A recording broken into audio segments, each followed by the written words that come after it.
Soyez les bienvenus si vous nous rejoignez sur l'antenne de Grand Lille TV. Nous sommes le jeudi 30 octobre.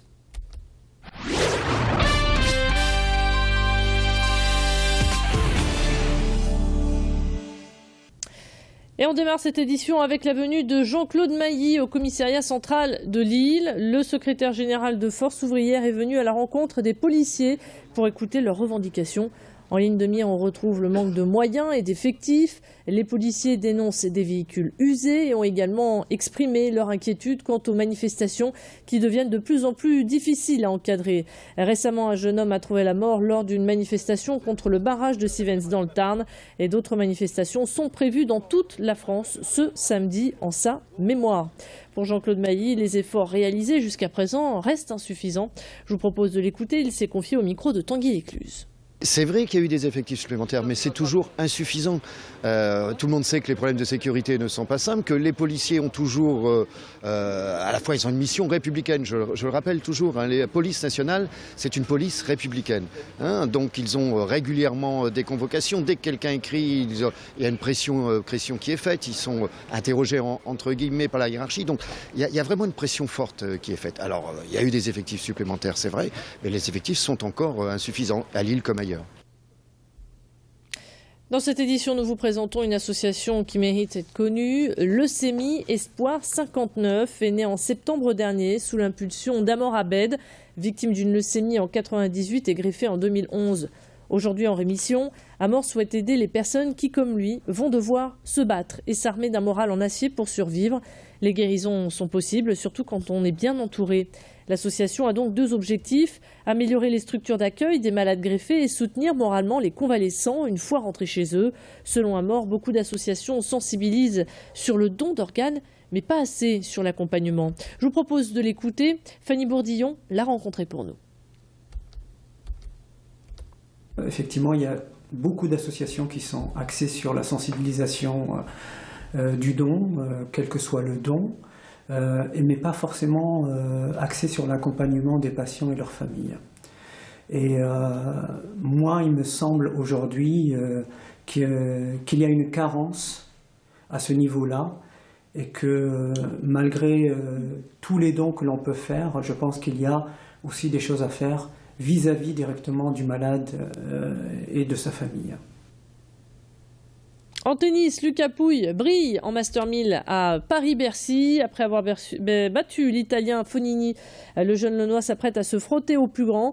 Le Nordiste rencontre ce soir en 8e de finale son idole et adversaire redoutable qui n'est autre que Roger Federer.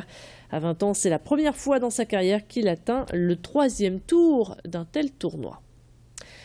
La police lance un appel à témoins le samedi 4 octobre à 12h30. Un accident a eu lieu à la Madeleine, à l'angle des rues du Général de Gaulle et François de Guibon. Un piéton a été renversé par un taxi alors qu'il traversait un passage piéton. La victime n'a pas survécu. Si vous avez été témoin de la scène, un numéro de téléphone est à votre disposition. Il s'affiche sur votre écran.